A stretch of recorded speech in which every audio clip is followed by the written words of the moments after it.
नमस्कार दोस्तों, PMS IQ study YouTube channel में आप सभी का एक बार फिर से मैं प्रवीण सत्संगी सर बहुत बहुत स्वागत करता हूं। दोस्तों, आज की एक और क्लास वीडियो हम लेकर आ गए हैं रेलवे ग्रुप डी 2026 की परीक्षा के लिए अति महत्वपूर्ण समान ज्ञान व सामान्य विज्ञान के प्रश्नों का। तो आप सभी से एक रिक्वेस्ट करूंगा दोस्तों कि इस वीडियो को आप लोग अंत तक जरूर देखिएगा, एक एक प्रश्न को अच्छे से समझिएगा और याद कीजिएगा। दोस्तों, रेलवे ग्रुप डी 2026 की नई भर्ती परीक्षा के लिए एक एक प्रश्न बहुत ही महत्वपूर्ण होने वाले हैं। तो आइए आज की क्लास हम लोग शुरू करते हैं। पहला प्रश्न है, मारियाना ट्रेंच किस महासागर में स्थित है। दोस्तों, आप सभी को सबसे पहले बता दें कि जो मारियाना ट्रेंच है ये सबसे गहरे हिस्से को कहा जाता है। तो बतानी है कि ये किस महासागर का हिस्सा है, किस महासागर में स्थित है। तो आप लोग याद रखेंगे प्रशांत महासागर यानी कि पैसिफिक ओशन में स्थित है।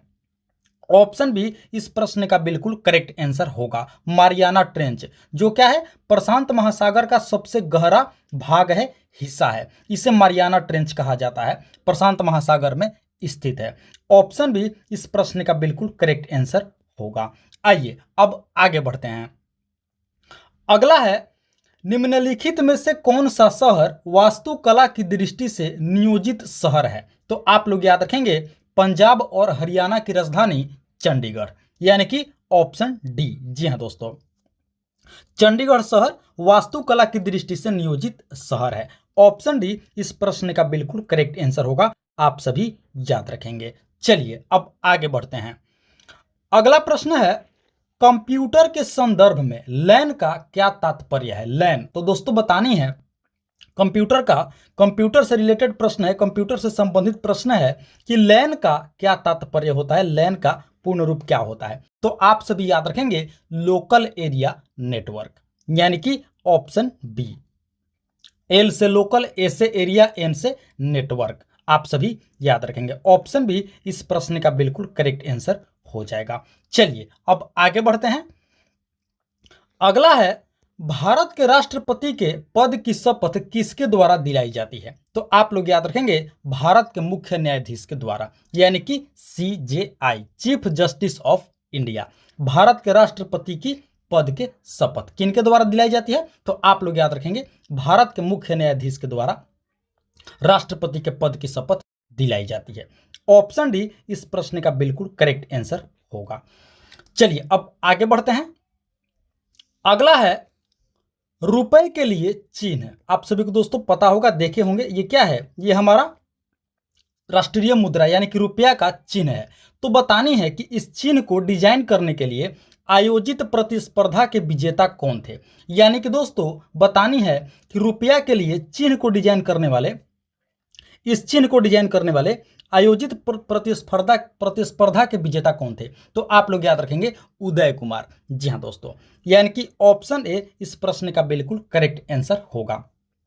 रुपया को डिजाइन करने के लिए जो प्रतिस्पर्धा हुआ था, इस चिन्ह को डिजाइन करने के लिए जो आयोजित हुआ था, इसके विजेता कौन थे। तो वो थे उदय कुमार, यानी कि इन्हीं के द्वारा दोस्तों रुपए के चिन्ह को डिजाइन किया गया था। इसका डिजाइन कौन किए थे, उदय कुमार। आप लोगों को दोस्तों ये भी बता दें कि भारत सरकार के द्वारा इसे 2010 में स्वीकृत किया गया था। इस पॉइंट को भी आप लोग अच्छे से याद रखेंगे, यानी कि रुपए के चिन्ह को 2010 में भारत सरकार के द्वारा स्वीकृत किया गया था। किनके द्वारा बनाया गया था, ये उदय कुमार के द्वारा बनाया गया था। तो ऑप्शन ए इस प्रश्न का बिल्कुल करेक्ट आंसर होगा। और इस पॉइंट को भी आप लोग अच्छे से याद रखेंगे, 2010 में इस डिजाइन को भारत सरकार के द्वारा स्वीकृत किया गया था। आइए अब आगे बढ़ते हैं। अगला है, भारत का बाल सर्जन किसे कहा जाता है। भारत का बाल सर्जन, तो आप लोग याद रखेंगे इसका सही उत्तर होगा दोस्तों, भारत का बाल सर्जन कहा जाता है आकृत प्राण जायसवाल को। ऑप्शन ए इस प्रश्न का बिल्कुल करेक्ट आंसर होगा। भारत का बाल सर्जन यानी कि चाइल्ड सर्जन किसे कहा जाता है, आकृत प्राण जायसवाल को। चलिए अब आगे बढ़ते हैं। अगला है दोस्तों, जब आप एक परमाणु के न्यूट्रॉनों की संख्या को बदल देते हैं तो इसका बदल जाता है। दोस्तों बतानी है कि जब आप एक परमाणु के न्यूट्रॉनों की संख्या को बदल देते हैं तो इसके साथ इसका और क्या बदल जाता है। तो आप लोग याद रखेंगे समस्थानिक यानी कि आइसोटॉप भी बदल जाता है। ऑप्शन ए इस प्रश्न का बिल्कुल करेक्ट आंसर होगा। जब आप एक परमाणु के न्यूट्रॉनों की संख्या को बदल देते हैं तो इसका समस्थानिक भी बदल जाता है। तो ऑप्शन ए इस प्रश्न का बिल्कुल करेक्ट आंसर होगा। चलिए अब आगे बढ़ते हैं। अगला है दोस्तों, चिकित्सा के क्षेत्र में पहला नोबेल पुरस्कार 1901 ईस्वी में किस टीके की खोज के लिए दिया गया था। देखिए दोस्तों, सबसे पहले आप लोग याद रखेंगे कि 1901 ईस्वी में नोबेल पुरस्कार मिला था चिकित्सा के क्षेत्र में। तो बतानी है कि किस टीके की खोज के लिए पुरस्कार दिया गया था। तो आप लोग याद रखेंगे डिप्थीरिया नामक रोग के टीके की खोज के लिए। ऑप्शन ए इस प्रश्न का बिल्कुल करेक्ट आंसर होगा।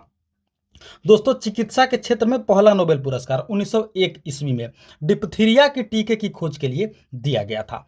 आप सभी याद रखेंगे, डिप्थीरिया एक रोग है जो गले को प्रभावित करता है। इस पॉइंट को भी आप लोग अच्छे से याद रखेंगे।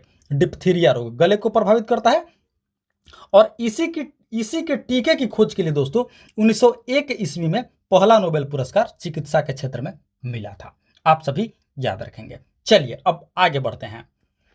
अगला है, लक्षद्वीप सागर को और किस नाम से जाना जाता है। लक्षद्वीप सागर को, तो आप लोग याद रखेंगे लक्षद्वीप सागर को लक्षद्वीप सागर भी कहा जाता है। ऑप्शन सी इस प्रश्न का बिल्कुल करेक्ट आंसर होगा। लक्षद्वीप सागर को और किस नाम से जाना जाता है, लक्षद्वीप सागर के नाम से भी जाना जाता है। आइए अब आगे बढ़ते हैं। अगला है, अद्वितीय प्रयोगात्मक शहर ऑरोविले कहाँ स्थित है। दोस्तों, बताने हैं कि अद्वितीय प्रयोगात्मक शहर ऑरोविले कहाँ स्थित है। तो आप लोग याद रखेंगे पुडुचेरी में। ऑप्शन सी इस प्रश्न का बिल्कुल करेक्ट आंसर होगा। ऑरोविले कहाँ स्थित है, तो आप लोग याद रखेंगे भारत के केंद्र शासित प्रदेश पुडुचेरी में। ऑप्शन सी इस प्रश्न का बिल्कुल करेक्ट आंसर होगा। चलिए दोस्तों, आप लोग हमें कमेंट करके बताएंगे कि पुडुचेरी की राजधानी कहाँ है। आप लोग हमें इसका जवाब कमेंट करके जरूर बताएंगे। आइए अब आगे बढ़ते हैं। दोस्तों, अगले प्रश्न से पहले आप सभी से एक रिक्वेस्ट करूंगा कि अभी तक आप लोगों ने इस वीडियो को एक लाइक नहीं किए हैं, तो दोस्तों आप लोग इस वीडियो को एक लाइक जरूर कर देंगे। साथ ही साथ PMS IQ study YouTube channel पर आप लोग पहली बार विजिट किए हैं, तो दोस्तों इस चैनल को भी आप लोग जरूर से जरूर सब्सक्राइब कर लेंगे। इसी तरह के महत्वपूर्ण प्रश्नावली वीडियो प्रतिदिन देखने के लिए और अपनी तैयारी को बेहतर और मजबूत करने के लिए वीडियो को एक लाइक कर देंगे और चैनल को सब्सक्राइब कर लेंगे। और हाँ दोस्तों, इस वीडियो में, इस क्लास में आप लोग अंत तक बने रहेंगे। आगे और भी मोस्ट इंपॉर्टेंट जीके जीएस के प्रश्न होने वाले हैं। तो चलिए अब आगे बढ़ा जाए।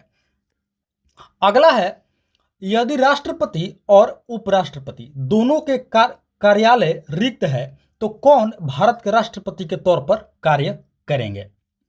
दोस्तों, बतानी है कि यदि राष्ट्रपति और उपराष्ट्रपति ये दोनों का जो दोस्तों कार्यालय है ये रिक्त है, खाली है, तो बतानी है कि इन दोनों के जगह पर राष्ट्रपति के तौर पर या उपराष्ट्रपति के तौर पर कौन कार्य करेंगे। तो आप लोग याद रखेंगे भारत के मुख्य न्यायाधीश, यानी कि option D CJI, chief justice of India, यही दोस्तों काम करेंगे। यदि राष्ट्रपति और उपराष्ट्रपति ये दोनों का दोस्तों कार्यालय खाली है तो कौन काम करेंगे राष्ट्रपति के तौर पर, तो आप लोग याद रखेंगे भारत के मुख्य न्यायाधीश, यानी कि ऑप्शन डी इस प्रश्न का बिल्कुल करेक्ट आंसर होगा। आप सभी याद रखेंगे।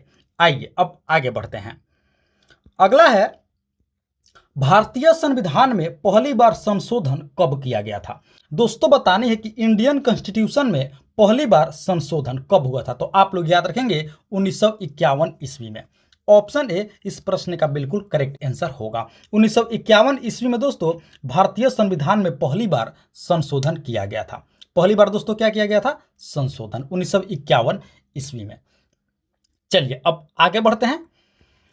अगला है दोस्तों, नई दिल्ली स्थित जंतर मंतर। देखिए दोस्तों, आप लोगों को पता होगा, नहीं पता है तो इस पॉइंट को भी आप लोग अच्छे से याद रखेंगे। जो जंतर मंतर है ये कहाँ है, नई दिल्ली में स्थित है, जिसमें वास्तु संबंधी खगोल विज्ञान उपकरण मौजूद है। क्या मौजूद है, वास्तु से संबंधित खगोल विज्ञान उपकरण।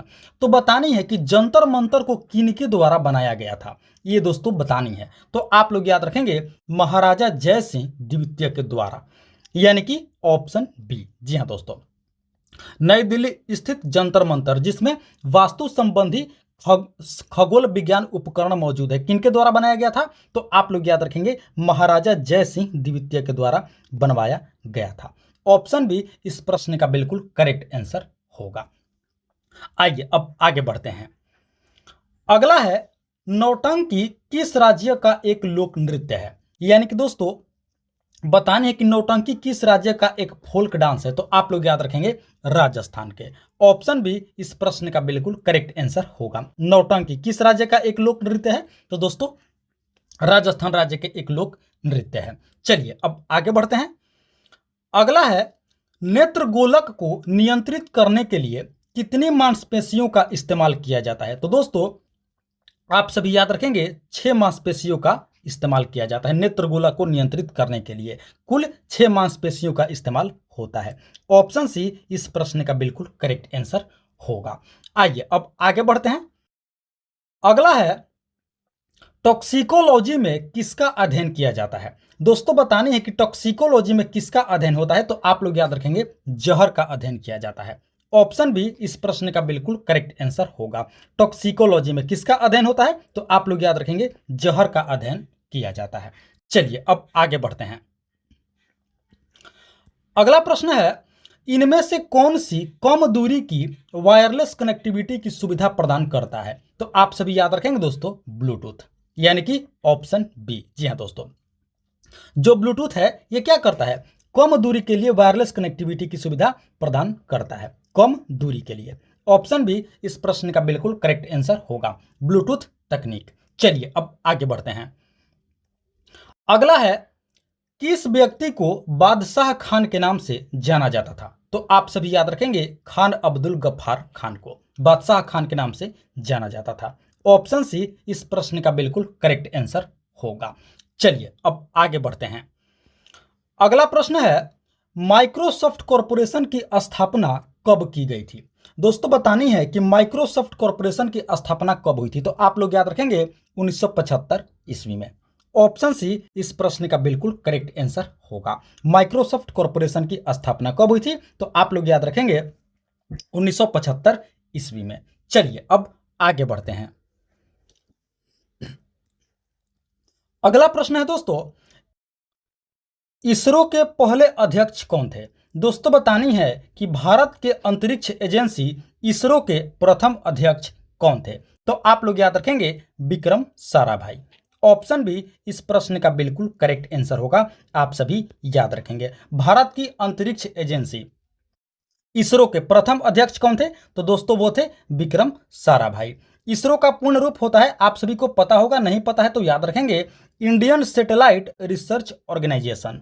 इस पॉइंट को आप लोग अच्छे से याद रखेंगे, जिसकी स्थापना हुई थी 15 अगस्त 1969 ईस्वी को। जी हाँ दोस्तों, इसको भी आप लोग अच्छे से याद रखेंगे। 15 अगस्त 1969 ईस्वी को भारत की अंतरिक्ष एजेंसी इसरो की स्थापना हुई थी। इसके प्रथम अध्यक्ष कौन थे? तो आप लोग याद रखेंगे विक्रम साराभाई।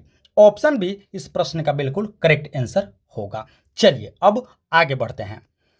अगला है, भारत में मैंग्रोव वन मुख्यतः इनमें से किस राज्य में पाए जाते हैं? दोस्तों बतानी है कि मैंग्रोव वन भारत में मुख्यतः किस राज्य में पाए जाते हैं? तो आप लोग याद रखेंगे पश्चिम बंगाल में।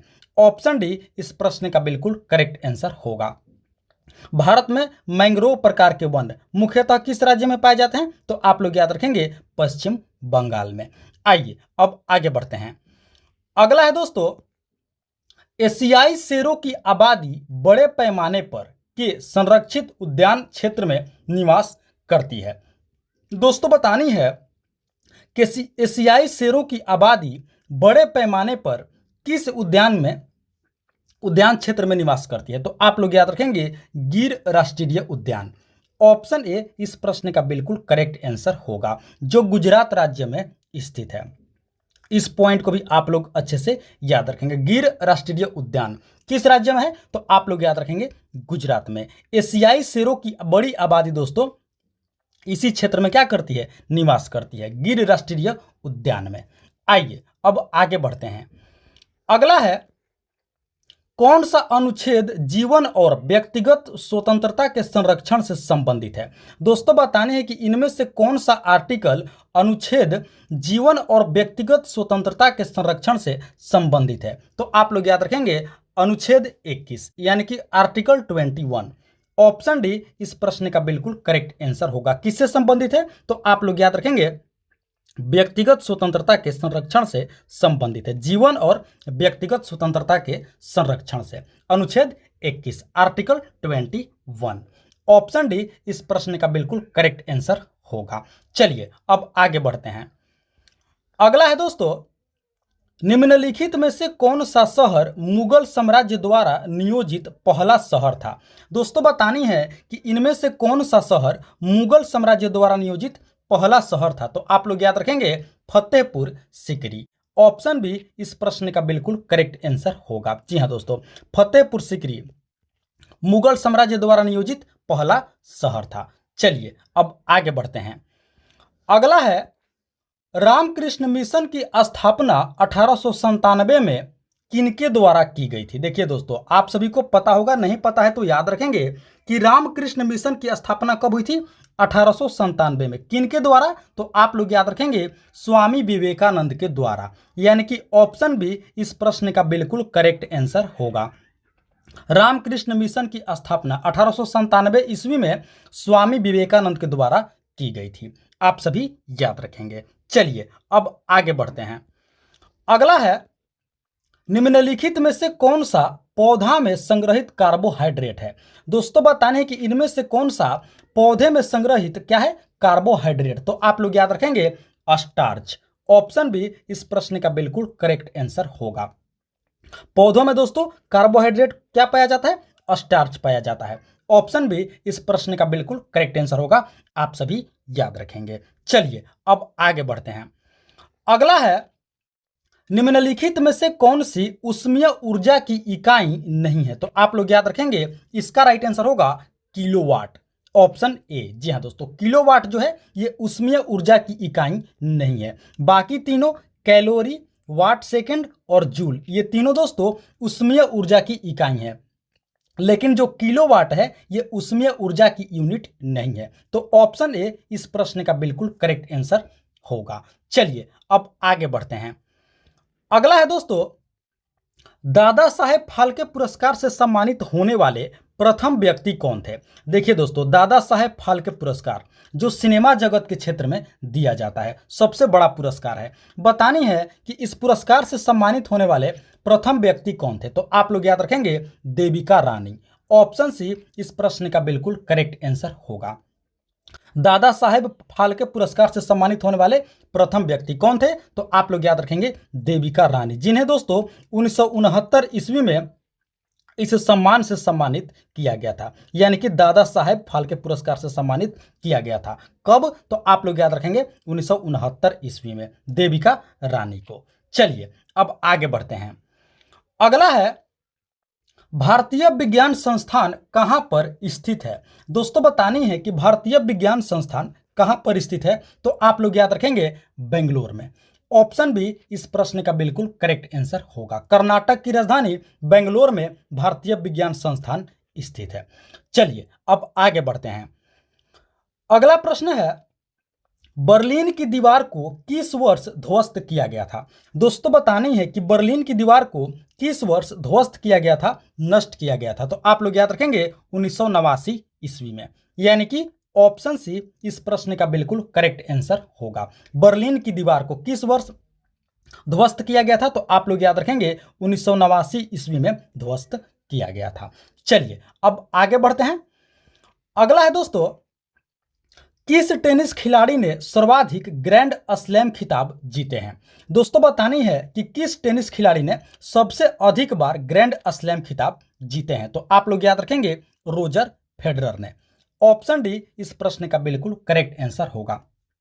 सबसे अधिक बार ग्रैंड स्लैम खिताब जीतने वाले टेनिस खिलाड़ी कौन है? तो आप लोग याद रखेंगे दोस्तों रोजर फेडरर। ऑप्शन डी इस प्रश्न का बिल्कुल करेक्ट आंसर होगा। आप सभी याद रखेंगे।